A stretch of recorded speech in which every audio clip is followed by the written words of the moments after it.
जय हिंद दोस्तों, मैं विकास चौहान स्वागत करता हूं आपके अपने YouTube चैनल EG एग्री में। दोस्त आज की इस वीडियो में हम समझने वाले हैं पिछले वर्षों में MPPAT में आए हुए प्रश्नों के बारे में। ठीक है, आपको आइडिया लगेगा कि किस प्रकार के प्रश्न पूछे जाते हैं। ठीक है, किस लेवल के प्रश्न पूछे जाते हैं। तो पहला क्वेश्चन है अपना, मूंगफली में तेल की मात्रा होती है 2020 में आया हुआ है। ऑप्शन ए है 20%, बी है 26%, सी है 45% और डी है 56%। तो सही उत्तर इसका हो जाएगा 45%। ठीक है दोस्तों, मूंगफली को हम क्या कहते हैं? मूंगफली को मूंगफली को हम कहते हैं पीनट बोलते हैं, अर्थ नट बोलते हैं। ठीक है, ग्राउंड नट, मंकी नट, इसको अन्य नामों से भी जाना जाता है। ठीक है, अर्थ नट, पीनट, ग्राउंड नट, ठीक है, मंकी नट, इस प्रकार से इसको बोलते हैं। इसका वानस्पतिक नाम है अरेकिस हाइपोजिया। अरेकिस हाइपोजिया वानस्पतिक नाम है। प्रोटीन इसमें होता है 20 से 22% प्रोटीन होता है। वसा की बात करें, वसा या तेल 40 से 45% इसमें वसा होती है। ठीक है, 43% सही उत्तर हो जाएगा। ठीक है, सोयाबीन की हम बात करें, सोयाबीन में क्या होता है? सोयाबीन सोयाबीन में प्रोटीन सोयाबीन में प्रोटीन होता है 40 से 45% और वसा होती है 20 से 22%। ये याद रहेगा। ठीक, ऊपर नीचे है। नेक्स्ट क्वेश्चन है, एक क्रमिक मौसम में एक ही क्षेत्र में विभिन्न फसलें उगाने को कहा जाता है। ठीक है, पहला है मिश्रित कृषि, दूसरा है बहुसस्यन या मल्टीपल क्रॉपिंग, तीसरा है शस्यावर्तन या क्रॉप रोटेशन, चौथा है सहकारी कृषि। तो सही उत्तर इसका हो जाएगा बहुसस्यन या मल्टीपल क्रॉपिंग। ठीक है, मिश्रित कृषि किसे कहते हैं? मिश्रित कृषि बोलते हैं फसल उत्पादन और पशुपालन, मत्स्य पालन, इन सबको मिलाकर जो खेती करते हैं उसे हम मिश्रित कृषि या मिश्रित खेती कहते हैं। ठीक है, सहकारी, चौथा वाला सहकारी कृषि किसे बोलते हैं? सहकारी कृषि में क्या होता है?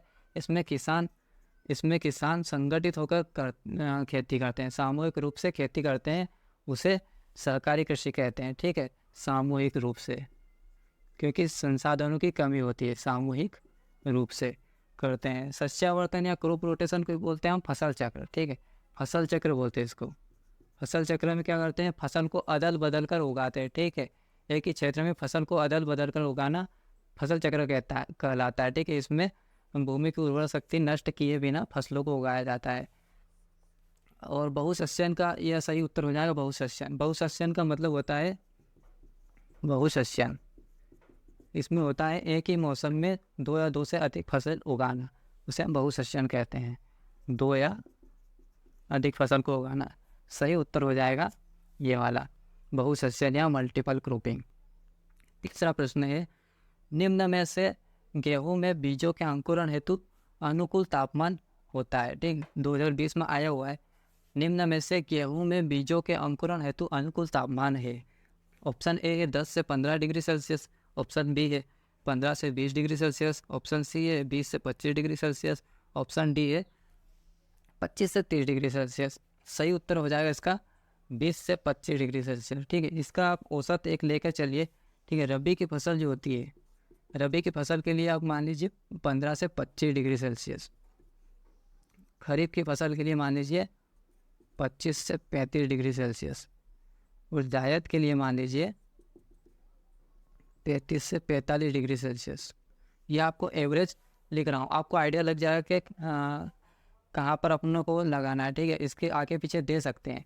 रबी 15 से 25 डिग्री सेल्सियस के बीच में आ जाता है तो सही उत्तर हो जाता है। ठीक है, 25 डिग्री सेल्सियस से ज़्यादा नहीं जा सकते, 25 डिग्री सेल्सियस या फिर 25 से कम जा सकते हैं, तो सही उत्तर हो जाएगा 20 से 25 डिग्री सेल्सियस। ठीक है, ये होता है रबी की फसल के लिए। रबी की फसल कौन कौन सी होती है? रबी की फसल होती है गेहूँ, जौ, सरसों, ठीक है, आलू, मटर, ये सब रबी की फसल होती है। ठीक है, रबी के कब बुआई करते हैं इनकी? अक्टूबर नवंबर में, अक्टूबर नवंबर में इसकी बुआई करते हैं। ठीक है, ठंड के मौसम में जलवायु हो जाएगी, ठंडी व शुष्क जलवायु होती है। ठीक है, शरतकालीन फसलें भी इन्हें कहते हैं। ये सब इसकी जानकारी है। चौथा है कपास का उत्पत्ति स्थल है। उत्पत्ति स्थल, उत्पत्ति स्थान, उद्भव केंद्र आए तो एक ही मतलब है। ठीक है, उत्पत्ति स्थान कपास का क्या है? भारत है। ठीक है, भारत का कपास है। भारत का कपास है। चीन का सोयाबीन है। यूएसए का, मध्य अमेरिका है मक्का का, ठीक है। ब्राज़ील का है मूंगफली, ठीक है। कपास का वानस्पतिक नाम क्या है? वानस्पतिक नाम है गोसिपियम स्पीसीज या फिर हर्बेसम, गोसिपियम हर्बेसम। सही उत्तर हो जाएगा भारत, ठीक है। नेक्स्ट है हाइड्रोसाइनिक अम्ल पाया जाता है मक्का के चारे में, बाजरे के चारे में, ज्वार के चारे में, बरसीम में। सही उत्तर हो जाएगा इसका ज्वार के चारे में, ठीक है। ज्वार के चारे में हाइड्रोसाइनिक अम्ल है, इसको बोलते हैं HCN बोलते हैं इसको। प्रूसिक अम्ल बोलते हैं इसको, प्रूसिक अम्ल। धुरीन भी बोलते हैं इसको, धुरीन, ठीक है। ज्वार के चारे में होता है, पशुओं के लिए हानिकारक होता है, पशुओं के लिए हानिकारक, ठीक है। 0.5 ग्राम पशु खाए तो मृत्यु हो जाती है पशु की, ठीक है। तो सही उत्तर हो जाएगा ज्वार के चारे में। छठा है कपास किस कुल से संबंधित है? 2021 का है, ठीक है। मालवेसी, बी है कंपोजिटी, सी है क्रूसीफेरी, डी है एलियेसी, ठीक है। सही उत्तर हो जाएगा इसका मालवेसी। मालवेसी परिवार में कौन कौन आते हैं? मालवेसी में आते हैं कपास, पटसन, ठीक है, भिंडी, ये सब आते हैं। दूसरा है कंपोजिटी में फूल वाले आते हैं, सूर्यमुखी, ठीक है, कुसुम, राम तिल, ये सब आते हैं। क्रूसीफेरी सरसों परिवार होता है, सरसों परिवार, ठीक है। सरसों, राई, ठीक है, गोभी वर्गीय आता है। एलियसी में आता है, एलियसी में प्याज लहसुन आता है, एलियसी, एलियम सेपा और एलियम सर्टाइवम, ठीक है। प्याज लहसुन आता है।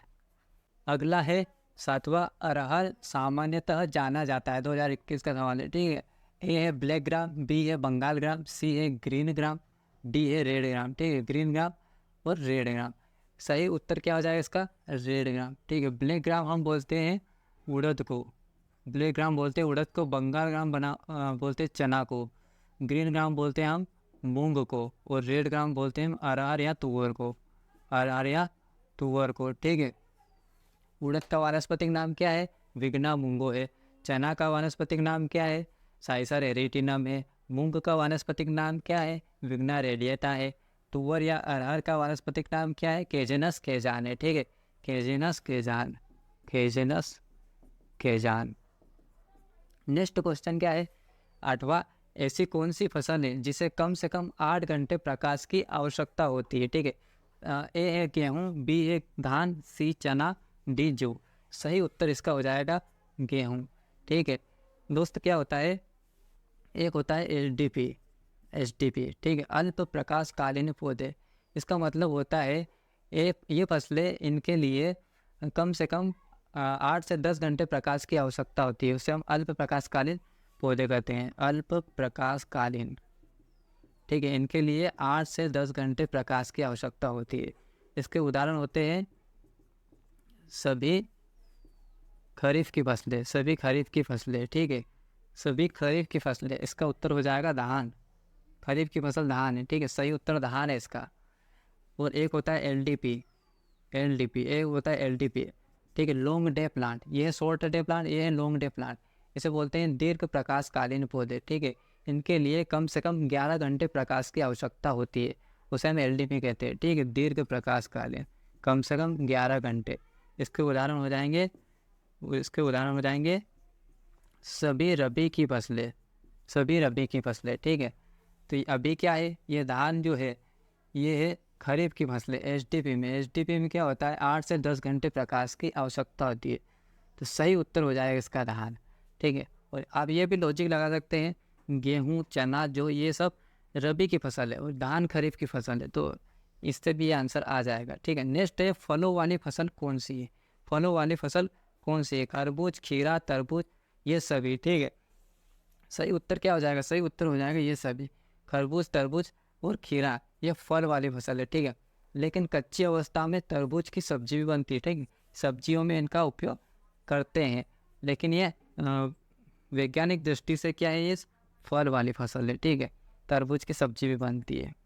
अगला है 10वां, हरित क्रांति शब्द की उत्पत्ति किसने की थी? A doctor William Gaud, B Swaminathan, C doctor BP Pal, D उपरोक्त में से कोई नहीं। ठीक है, तो दोस्त क्या होता है, उत्पत्ति जो होती है ना, उत्पत्ति वो डॉक्टर विलियम गॉड ने की थी। उत्पत्ति या प्रयोग, उत्पत्ति या शब्द का प्रयोग विलियम गॉड ने किया था, विलियम गॉड। ठीक है, और जनक की बात करें हम, हरित क्रांति के जनक विश्व में थे doctor Norman Borlaug, doctor Norman Borlaug. ठीक है, ये सबको पता है। भारत के जनक की बात करें, भारत के जनक वो थे स्वामीनाथन। ठीक है, भारत में हरित क्रांति की शुरुआत कब हुई थी? 1965 से 1968 में। नेक्स्ट क्वेश्चन है, एग्रोनॉमी शब्द किस भाषा से लिया गया है? सबको पता है, बच्चे को पता है। ठीक है, सही उत्तर है ग्रीक। इसकी ट्रिक बता देता हूँ मैं, इसका क्या हो जाएगा, इसका विलियम गॉड। इसका ट्रिक बता देता हूँ, इसमें क्या होता है, जिस शब्द में कल्चर आ जाए, ठीक है, कल्चर का प्रयोग है वो लैटिन भाषा का है। ठीक है, जिसमें नोमी या लोजी आ जाए, वो है ग्रीक का। ठीक है, 99% ये ट्रिक वर्क करती है। एक है अपवाद है, पोमोलॉजी। ठीक है, ये लैटिन और ग्रीक दोनों का है, लैटिन और ग्रीक। पोमोलॉजी, फल से इसका संबंध है। C4 पौधे हैं, नेक्स्ट है C4 पौधे हैं, ए मक्का, बी गन्ना, सी ज्वार, डी बाजरा। ठीक है, एक ट्रिक बताता हूँ आपको, C4 पौधे में 4 नाम याद रखते हैं, मक्का, गन्ना, ज्वार, बाजरा। ये याद कर लिए तो C3 याद करने की ज़रूरत नहीं है। C4 में ये चारों आते हैं, तो सही उत्तर हो जाएगा मक्का। नेक्स्ट है 13वां, सोयाबीन उदाहरण है, ए धान्य फसल का, बी छोटे अनाज का, सी चारे वाली फसल का, डी दलहनी फसल का। सही उत्तर हो जाएगा इसका दलहनी फसल का। सोयाबीन दलहनी और तिलहनी दोनों फसल है, दलहनी प्लस तिलहनी दोनों फसल है। ठीक है, सोयाबीन, ग्लाइसिन मैक्स इसका वानस्पतिक नाम है, ग्लाइसिन मैक्स। नेक्स्ट है, नशे वाली फसल में किस पौधे का उपयोग किया जाता है? ठीक है, ए है चाय, बी कस्तूरी, सी ढेचा, डी लोबिया। सही उत्तर हो जाए इसका चाय। ठीक है, नशे वाली फसल में कौन कौन सी आती है? नशे वाली में आती है चाय, कॉफ़ी, अफीम, धतूरा, महुआ, ये सब आते हैं। ठीक है, सही उत्तर हो जाएगा चाय एक नशा है, ये नशा में सरेआम करता हूँ। 15 है, रबी की फसल को कहा जाता है, ए जून में बोई जाती है, बी मार्च में बोई जाती है, सी दिसंबर में बोई जाती है, डी अक्टूबर में बोई जाती है। सही उत्तर इसका हो जाएगा अक्टूबर में बोई जाती है। ठीक है, खरीफ की फसल को कब बोते हैं? खरीफ की फसल को बोते हैं जून जुलाई में। रबी की फसल को बोते हैं अक्टूबर नवंबर में। और जायद की फसल को बोलते हैं, कब बोलते हैं? फरवरी, मार्च, अप्रैल तक बोलते हैं इसको, अप्रैल में। ठीक है, तो सही उत्तर इसका हो जाएगा अक्टूबर में बोई जाती है रबी की फसलें। अब मैं कुछ प्रश्न दे रहा हूँ आपको, ये टेस्ट है, आपको ये करना है। ठीक है, इसका उत्तर आपको याद है तो आप कमेंट बॉक्स में लिख सकते हैं। ठीक है, मिलते हैं किसी और वीडियो में, तब तक के लिए जय जवान जय किसान।